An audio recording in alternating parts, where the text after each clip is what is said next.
Joining us now is the man himself, the Burmese Python, Aung La N Sang, right back on track with a sensational victory over Leandro Ataides. Aung, my man, how are you feeling right now? I feel great, had to dig deep for this one. A lot of things didn't go my way, but that's life. You got to face adversity and come out on top. Our first question now will go to Jay Anderson of Cage Side Press. Aung La, congratulations on the win tonight. Fantastic knockout. Just talk to us first of all about how cathartic that was after, two obviously emotional losses for you to come back in such a big way. Yeah, I mean, there's always a lot riding, when I fight, because I don't just fight for myself now. I fight for like my family and my people back home. And it's been a rough year for all of us, and it's been an emotional one. During training camp, I've had days when I would break down because of what's going on in my country. But like I said, adversity is what makes you better. Pressure is what makes diamonds. And tonight I was able to, reap what I sow. I put in a lot for this camp. I train with great training partners and great trainers. And to improve as a mixed martial artist, to put on a great show for the fans. And after the fight, I believe you told Chatri, bring on anyone. And obviously there's a few names out there, the potential rematches with Vitaly Bigdash, with Reinier De Ridder. When it comes to those two in particular, does one mean more to you than the other? No, I was actually, when I was a champion, Abbasov called me out too.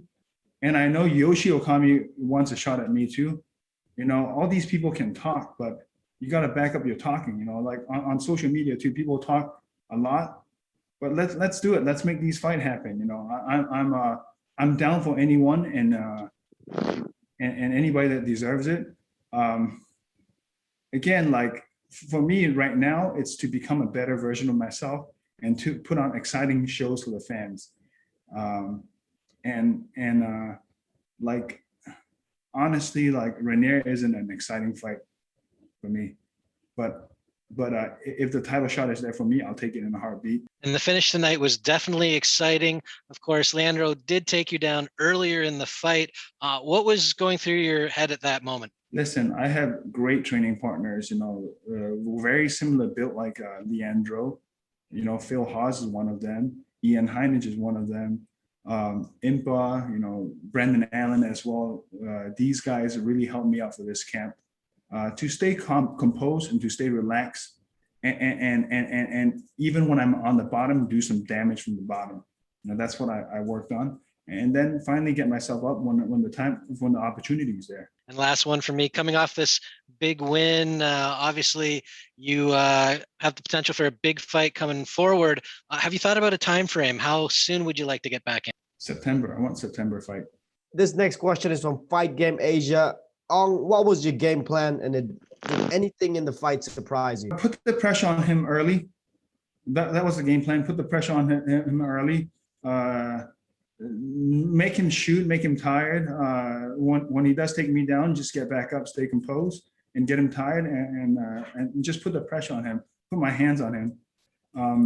Mix things up, kicks, body shots, everything, and be just composed. I know how good I train, I know how well I do in the gym with top tier athletes, at Sanford MMA. So it gives me that the sense of that, it's like I put in the work, man. I should be able to, reap my reward, but sometimes you don't. In life, that's how it is. But tonight I was able to. But preparation is what made me not freak out or worry about the takedown. This is a follow-up question from Fight Game Asia. You mentioned Abbasov challenged you, and how do you think you match up against Abbasov? As a mixed martial artist, I try to get better at everything. I want to be like, listen, I've never ever in my life said I'm the best fighter in the world, but I say I could be a bad matchup for anybody. I could be a bad matchup for Abbasov. I could be a bad matchup for anybody. I have the skill set and I have the team to make me dangerous against anybody. So let's make it happen. Abbasov said, Aung La, I'm waiting for you. I've heard it over and over again on social media. If that's the case, let's do it. Abasov is so talented. You know, he's a champion for a reason, and it would be good for us to, you know, test each other out too. But I'm not calling him out. I'm just replying to his call outs. You know, I'm just replying to people's call outs. Yoshi Okami called me out too. I know somewhere online he called me out too. So all these people that call me out, let's go. Let's make it happen. You're gonna fight all the trolls. All the trolls. This next question on goes to Raj Sarkar of Essentially Sports. Raj, floor is yours. And you really had a first round big knockout against Leandro. Do you feel that he could have any advantage if the fight would have surpassed the first round, or do you feel that you could have equally dominated him in the latest stage of the fight? It's a 3-round fight, man. I haven't fought a 3-round fight since 2017. Every fight I fought is a 5-round fight. It doesn't matter. 3 rounds is nothing for me. I can do it in 2 months again, you know, in a month from now. You know, let's go. Let's keep me active. Obviously, you have been one of the most active fighters in the roster, and right now you really can have a great trilogy with Vitaly Bigdash, and the scorecard is at 1-1 right now. And the trilogy got cancelled multiple times. What's your reaction on that? I don't know. It's not up to me. You know, I've never, like, every single fight that one championship has presented me, I've signed within an hour. So it's not in my hands. You know, it's like, I don't say I'm the best fighter in the world. Like, I don't ever say that, but I'm down for a scrap. I'm down for putting on exciting matchups. And I know I got one of the best teams in the world, and we're working hard to be, you know, better every day. So whoever it is, let's put on some shows. Let's go. Next question here will go to Jack Gottsell of Top Soft Sports. I just want to mention that we do live watch parties for every single combat sports event, multiple a weekend. I've never seen so many people come into a live stream to watch one specific fighter. We had over 5,000 people that were just there to see you. What does it mean to have that support from your home country? You know, like, I'm not a politician. I'm not like a political figure. I'm nobody. You know, I'm just a dad. I'm just a husband, and I'm just a mixed martial artist. You know, to be able to get fans and viewers and friends watching and supporting me means a lot. You know, and I cannot, like, during these hard times, I cannot reciprocate what they've done for me, and because of that, I apologize. But it means a lot to me, you know, and I hope during these hard times it gives them some sort of happiness. Awesome.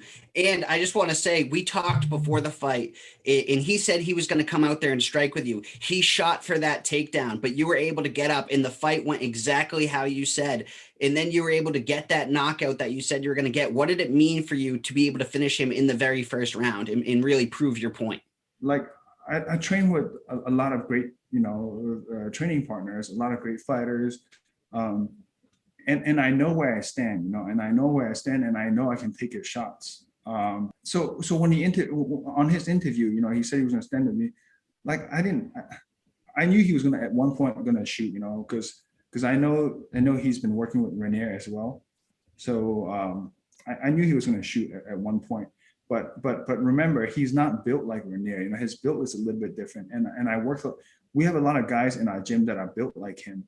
So I didn't have as much problem, and between fights, I try to get better. I try to be a better version of myself, and so, like, I was able to negate his wrestling and his cage control, and impose my striking. You know.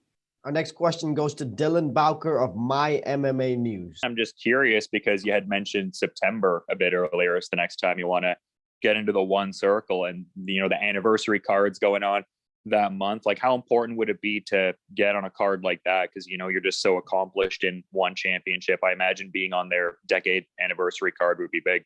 Yeah, I didn't take any damage, you know, and I spar hard every week. So I don't feel like these fights are a lot harder than, you know, sparring with the top fighters in the world at Sanford.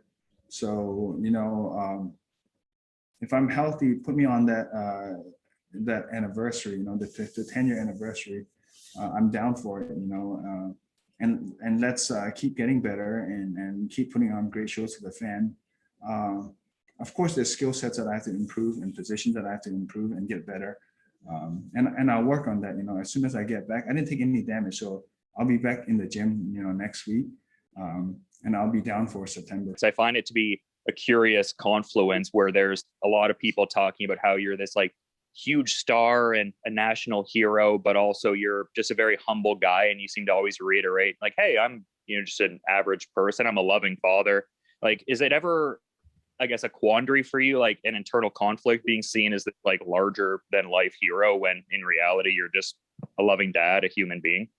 I don't see myself as, no, I just see myself as a regular person. I just, every time I go home and I have to change my baby's diaper, I'm just a dad, trying to make a better life for my family, so I don't see myself as anybody special. Fair enough. And just lastly, if I could, because, one championship, there was combatsportslaw.com looking into if the global rule set could go down in America, and Colorado actually had approved the one championship rule set with knees to a downed opponent, etc. I'm kind of curious, like, what would your interest level be like with a one championship show in America and just competing on that? Yeah, I would love that. Fighting maybe one time without jet lag would be nice. Our next question will go to Kyle Siegel of Going Live Podcast. You mentioned September is your ideal goal. If you win in September, what's your, vision look like, for 2022? How many fights do you think you need till you get that title shot back? As many as one championship wants me to, it doesn't really matter to me. It doesn't really matter. Let's do 2 more fights this year, if possible. In the next 5 months, we can do 2 more fights for sure. I physically can.